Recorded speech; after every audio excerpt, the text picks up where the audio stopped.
Good morning sa ating lahat. Gusto ko lang ipakita itong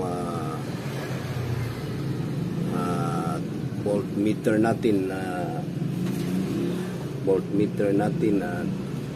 2-in-1 voltmeter na temperature gauge pa. Ayan, digital ito. Ayan. Ito 10 volts to 33 volts ito. Pwede sa mga sasakyan na mga elf, jeep, forward, dump truck, ganyan. Ito. Yan. Buksan na natin para makita natin.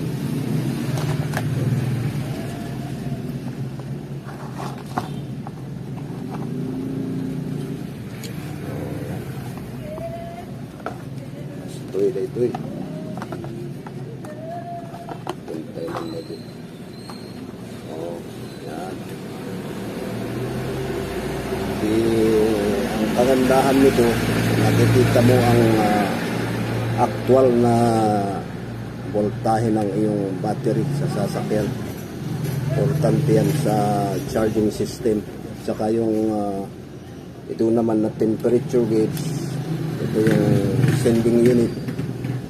Importante ito para alam mo kung ano ang actual na temperature ng makina.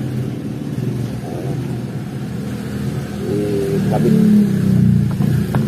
tayo na ito ito yung kinagyan na ito yung usarin nga install at damat meron tayong ito adhesive paste at damat duwa dito yung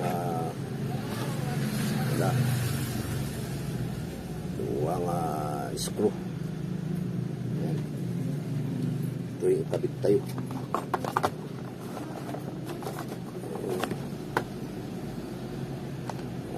Ito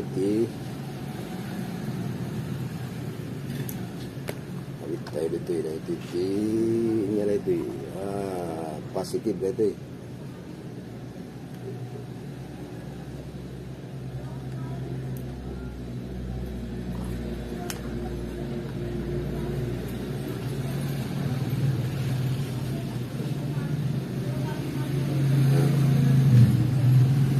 tayo man makita.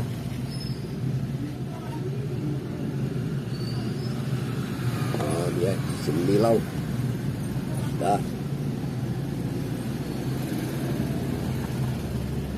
28.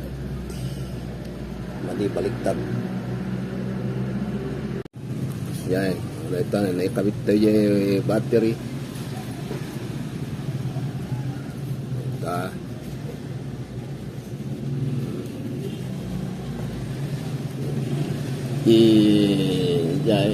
Temperature 28 degrees centigrade, 0.9 voltahe na rin battery. Jadi,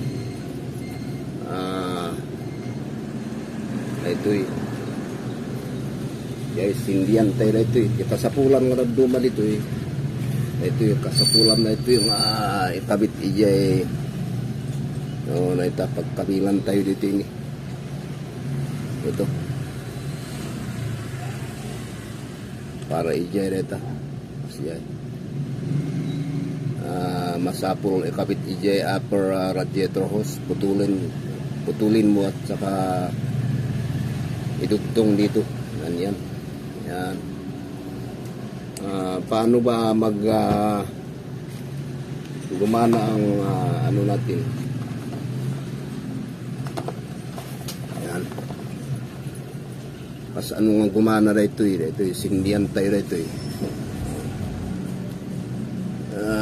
sindihan tayo ito sending unit tapos makita no gumana kita tayo no umato di ay pas ang gumana 48 52 pas di ay picture na sindihan nagbalin mga 70. Yan. Yan. 68. Kung magpabama rin. Ito yung makita mo actual rate no, di temperature mo kitong umato nga umato yung gana hanggang sa maximum 100 ito pag 100 na kailangan na tubigan mo na yung radiator, pero hindi yung normal na sasakyan hanggang 80 degrees lang. Yan ang naaabot kahit pa doon sa pakyat patuntang Baguio, hanggang 80 lang. Ewan ko sa iba kung ano ang naaabot na temperature, pero sa isang Isuzu katulad ng 4JA1, pag nagkambyo ka ng segunda kusang bumababa yung temperature. Ganito yan, sindihan ulit natin para tumaas. Yan. O, yan. Yan. 56. O, yan, umatuma rin. Trabaho na rin ito. Ultimate voltmeter, actual nga makita mo manod ti pag start mo na ito, ilugan mo. No ini-start mo, no may ti charging system ti lugan mo. Pumalo na ito ti 14.20 when no 14.10. Kasi iti tsura na rin ito. Normal di dyan, no kimar ka rin ito. Balin nga kumarkargan nagsublim apan nga 13.80 diya normal na ng actual voltahe na may debate ito mapan 12.80 or 12.60 volts jay na ito iti kasapulan tayo nga kastoy jay. Pagkatapos ng ilang buwan, 4 yata na buwan, titingnan natin yung kinabit natin sa crosswind. Hanggang ngayon maganda pa rin, gumagana. Halos dito na ako nakatingin dito ituin, pagkikita ako no mayat di charge na, mayat di temperature na. Yan. Pinasukan tayo ti battery nga 12 volts. Nalaka lang ti kabit na ito positive negative lang. Yung kabit yung yan ti switch, ti main switch ti manibela. Kabit yung lang iya sayon ti ibirok no niya pang ipalsutan yun dito yung wire na. Pintas na ito yung digital temperature gauge and voltmeter. Ayan. Tingnan natin yung digital temperature gauge at voltmeter na kinabit natin more than 3 months ago. Mahigit ng 3 buwan itong nakakabit. Tingnan natin. Pakita ko sa inyo. Hanggang ngayon gumagana pa rin. Yan.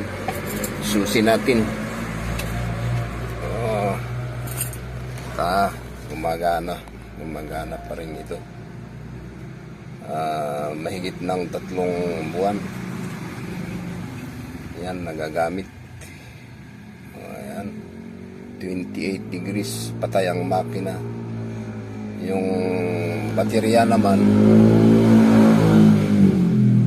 12.3 pero maandar ito. Pandarin natin.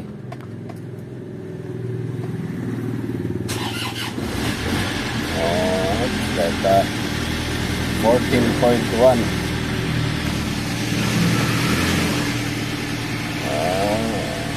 Yan. Tayo tani mas asok.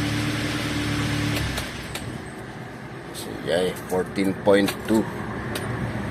Sige, may mandal kasi ti naidip ti makina. Patay yung makina. Yan. 12.7. 12.7, 12.6, okay lang niya eh. Basta ti voltahe na reta. So reta ti ini mayata na reta yung 2-in-1. Temperature gauge, voltmeter.